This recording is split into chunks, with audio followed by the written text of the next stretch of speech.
Welcome to the deep dive. We've had quite a few listeners ask about Finland's history, so today that's exactly what we're going to explore. Absolutely. It's a really fascinating story. We've pulled together quite a bit of information to trace Finland's journey, from the very early settlements through centuries under Swedish and then Russian influence. Right up to independence and its role today. It's a path with a lot of, twists and turns. Definitely. It covers a huge range of periods and influences. Should be quite a journey through some major transformations. Exactly. We're looking at millennia here, how its geography, sort of sandwiched between major powers, really shaped its people and, its destiny. From the earliest folks there right up to, very recent geopolitical shifts. It's a story of resilience, really. And adaptation, yeah. Okay, so let's dive right in then. Our sources suggest human life in Finland kicks off after the last ice age, maybe around 9000 BC. Who were those first people? Well, the first ones we know about were mainly hunter-gatherer groups. And that includes the ancestors of today's Sami people, who've kept their distinct culture going all this time. Okay, the Sami. Then, fast forward a few thousand years, maybe around 6000 BC, you start seeing migrations coming in from the southeast. And they brought Finno-Ugric languages with them. Ah, so those are the roots of modern Finnish. That's right, the linguistic foundation. So ancient migrations setting the stage. And these groups, they eventually developed distinct cultures, I gather. Precisely. By the time you get to the late Bronze and early Iron Ages, say 1500 to 500 BC, you start seeing tribal cultures emerging. Think Proto-Finns, Tavastians, Karelians. Right. It was a long process, though. Stone Age life slowly shifting toward farming, fishing. Then metalworking comes in around 1000 BC, changing things again. And the Sami.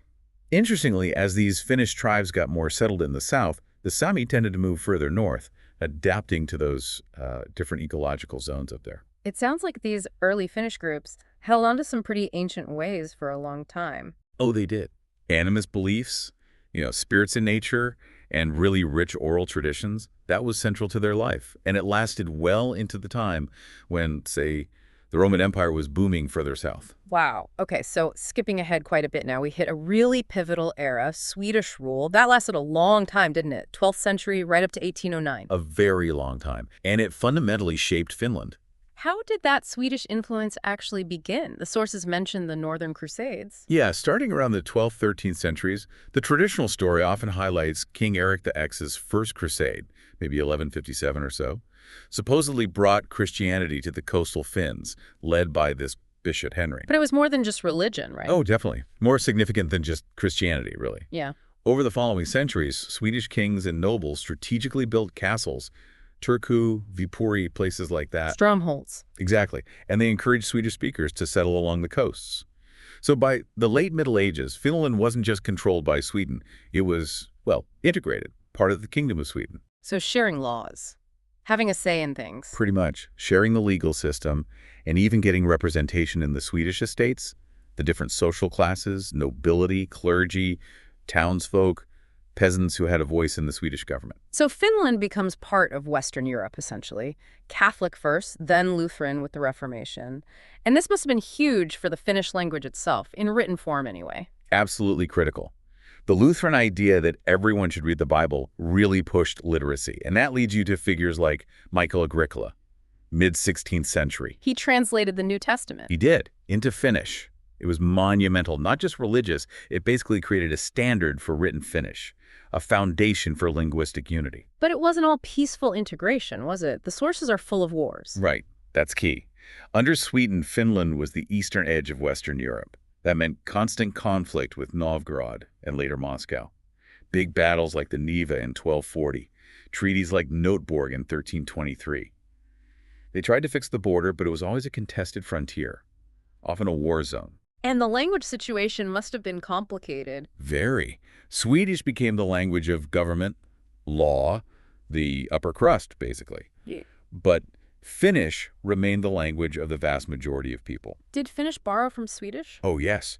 Finnish adopted the Latin alphabet and picked up a lot of loanwords from Swedish. It shows that close, though definitely hierarchical, relationship. There was exchange, even with Swedish being dominant officially. The 17th and 18th centuries sound particularly rough. More wars. Yeah, those were tough times. Yeah. Lots of Russo-Swedish wars that hit Finland hard. Russia actually occupied parts of Finland during the Great Northern War, early 1700s, and again around the 1740s.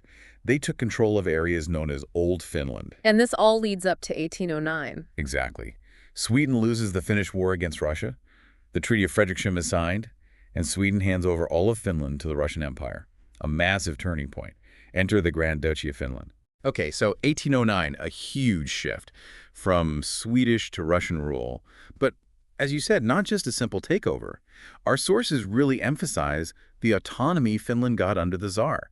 That seems surprising. It is fascinating, isn't it? Emperor Alexander I, at this assembly called the Diet of Porvoo in 1809, he made a really crucial promise. Which was? To uphold Finland's existing religion, its laws, its privileges. Basically, Finland became this unified entity under the Russian crown, but kept a lot of its internal self-government. The old Swedish constitution even stayed in effect, mostly. So the Finnish Diet, the assembly, still had power Oh! over laws and taxes. Yes, significant power. That Diet of Porvoo was absolutely foundational for Finland developing its own path within the Russian Empire. So how did it work day to day? There was a Russian governor general. Right. Appointed by the Tsar, representing Russian authority. But the actual internal administration, that was handled by the Finnish Senate. It was the highest court, the main administrative body within Finland. And didn't Alexander I make some other key moves early on? Yeah. He did.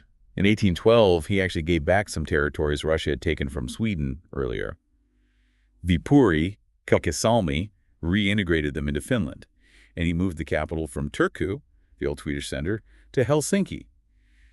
Closer to Russia, but also a chance to build a new administrative heart. So these early decisions really helped cement Finland's separate status within the empire. Absolutely. Solidified its administrative identity. It sounds like the mid-19th century was a time of real growth then. It really was. The population grew significantly. Farming was still key. But you start seeing more industry, more trade timber, shipbuilding, textiles picking up. And politically, things changed too. Yes, especially under Tsar Alexander II, who came in around 1855. His reign saw more liberal reforms across the empire, and Finland benefited. Crucially, the Finnish Diet was called back together in 1863 after being dormant for decades. And the language issue, Finnish versus Swedish. Progress there, too. Gradually, Finnish started getting closer to equal status with Swedish in official use. By 1902, it was formally recognized alongside Swedish in administration, a huge step. This era also seems to be when Finnish national identity really blossomed. The Kalevala epic gets mentioned a lot. Ah, the Kalevala, yes, that's central. What's really interesting is how culture and politics fed each other. You had scholars and writers like Elias Lindroth. He compiled the Kalevala, Which was based on? traditional Finnish epic poetry, folklore. He published versions in the 1830s, 1840s. It became this incredibly powerful symbol of a shared Finnish heritage. Before that, a lot of it was just oral tradition. So it gave Finns a sense of collective history. Exactly. And alongside that, you had the Fennoman movement, really pushing for the Finnish language, Finnish education, Finnish culture, elevating its status. And didn't literacy play a role here too? You mentioned the Lutherans earlier. Yes, good point. That legacy of literacy from the Swedish era, driven by needing to read the Bible, meant Finland was already quite literate by European standards. That really helped fuel this growth of Finnish language, culture, and national feeling. But this golden age of autonomy, it didn't last forever, did it? Towards the end of the century, we see Russification. That's right. As Finland got more distinct, more assertive maybe, the Russian authorities started getting nervous. So from about 1899 onwards, they brought in this policy of Russification, Aimed at. basically tightening the reins, integrating Finland more closely into the empire, restricting that autonomy, pushing the Russian language in administration, schools. And the Finns resisted. Oh, strongly. They saw it as a direct attack on the freedoms they'd had for nearly a century. It generated a lot of opposition. But even with that pressure, Finland kept developing, modernizing. It did. The economy continued to grow, railways were built, industries expanded, and that cultural awakening kept going, maybe even strengthened by the resistance to Russification. So by 1917, when the Russian Empire starts to crumble, Finland was in a pretty strong position. relatively speaking, yes, a strong sense of identity, a modernizing economy, a surprisingly progressive society. They'd had full universal suffrage, men and women, since 1906. Wow, 1906, that's early. Very early. And a well-established parliamentary system. The pieces were in place. So the Russian Revolution in 1917 basically opens the door. Exactly. Chaos in Russia, opportunity for Finland. The Finnish parliament declared independence on December 6, 1917. But independence wasn't immediately peaceful, was it? There was a civil war. Tragically, no. Just weeks later, January 1918, Finland plunged into a really brutal civil war. Reds versus whites, socialists against conservatives. That's the basic divide, yes. The Reds had some support, connections anyway, with Bolshevik Russia. The whites, the conservative side, were eventually led by General Mannerheim, a name that becomes very important in Finnish history. And the whites won. They did, after intense fighting, particularly in cities like Tampere and Helsinki. But the cost was terrible. Around 36,000 Finns died. 36,000, that's huge for a small country. It was devastating. And a lot of the deaths on the Red side actually happened in prisoner of war camps after the fighting stopped. It left really deep scars on Finnish society for decades. So after this incredibly difficult start, how did Finland stabilize? They became a republic. Yes, there was some talk of a monarchy initially, but they settled on a republican constitution in 1919. The main job then was just rebuilding, trying to unify the nation after the war. And sorting out the border with the new Soviet Russia. Right. That happened with the Treaty of Tartu in 1920. It confirmed Finnish independence from the Soviet perspective and fixed the eastern border. Finland actually gained the Petsamo region then, giving it access to the Arctic Ocean. And the economy. Did it recover? It did, gradually. Mm-hmm. Still very reliant on farming, but trade started picking up in the 20s and 30s, both east and west. What was the political scene like in Finland between the wars? Generally, parliamentary democracy. Often coalition governments, which can be a bit unstable, but they managed. There were important domestic policies, too, like land reform, breaking up big estates, giving land to smaller farmers. Helping to heal some divisions, perhaps? That was likely part of the goal, yes, and resettling people who'd had to leave Karelia after the border changes. But of course, hanging over everything in the 1930s was the rising tension across Europe. Another storm was gathering. Which brings us to World War II. And for Finland, that started with the Soviet invasion in 1939, the Winter War. Yes, November 1939, a defining moment. Finland was massively outnumbered, outgunned. But they put up an incredible fight. Truly incredible. The Finnish army used the terrain, the winter conditions, clever tactics. They inflicted staggering losses on the Soviets. Soviet casualty estimates are huge, maybe 150,000, even 200,000 killed or missing. Compared to Finnish losses. Around 26,000 Finns killed. Still terrible, but considering the odds, their defense was just remarkably determined. It's still studied militarily. But in the end, the Soviets' sheer numbers were too much. Ultimately, yes. Finland couldn't hold out forever. In March 1940, they had to sign the Moscow Peace Treaty. And that meant losing territory. Significant territory. About 11% of the country, including Karelia, a major industrial and agricultural region, plus parts of Sala. Huge loss. But, and this is crucial, Finland kept its independence. Which wasn't guaranteed at all. Not at all. Then, things get even more complicated. In 1941, Finland joins forces, effectively, with Nazi Germany, the continuation war. Why? To get the lost land back. That was the primary motivation, yes. To regain Karelia and the other territories lost in the Winter War. And initially, they were successful, pushing deep into Soviet Karelia. But the tide turned again. It did. By 1944, the Soviets launched massive offensives. The strategic situation changed completely. Finland had to seek an armistice, which they did in September 1944. What were the terms then? The Moscow armistice basically confirmed the 1940 border so that territorial losses stood. But it also had another requirement. Finland had to kick the German troops out of northern Finland. Which led to another conflict. Yes, the Lapland War, fighting between the Finns and their former German co-belligerents. And the retreating Germans used scorched earth tactics, causing massive destruction in Lapland. A bitter end to the war years. So post-war Finland faced huge challenges. Territorial losses confirmed, reparations to pay. Exactly. The 1947 Paris Peace Treaty locked in the borders and set the reparations figure owed to the USSR, about $300 million back then, paid mostly in goods. How did Finland manage to rebuild after all that? It was tough, but the reconstruction was impressive. Interestingly, those reparations, while a burden, actually forced Finland to rapidly industrialize, especially in things like shipbuilding and metalworking, to produce the goods the Soviets demanded. An unintended consequence. You could say that. Plus, they implemented pragmatic economic policies, more land reforms focused on housing, got some foreign loans, and politically, they had to navigate the new Cold War world very carefully. This is where the Finlandization idea comes in. Precisely. Finland adopted this policy of official neutrality but maintained a Western-style democracy and market economy. It's often called the Paasikivi-Kekkonen line, after the presidents who shaped it. Balancing act. A very delicate one, maintaining good, or at least functional, relations with the powerful Soviet Union next door, while preserving their own independence and Western ties. The 1948 treaty with the Soviets was key.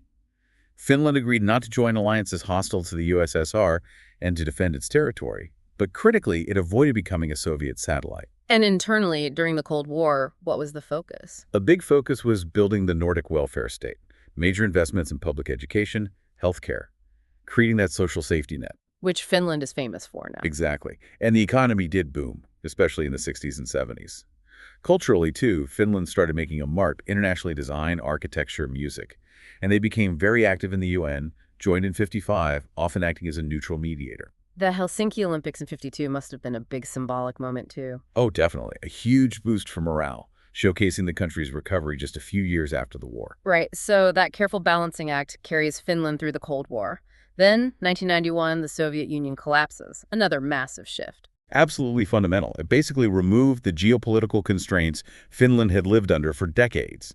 It freed Finland to, well, fully embrace its Western orientation without that constant need to look over its shoulder. And they moved quickly towards European integration. They did. Joined the European Union in 1995, adopted the euro in 2002.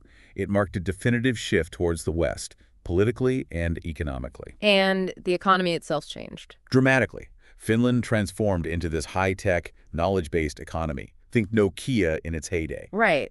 A mobile phone giant. Exactly.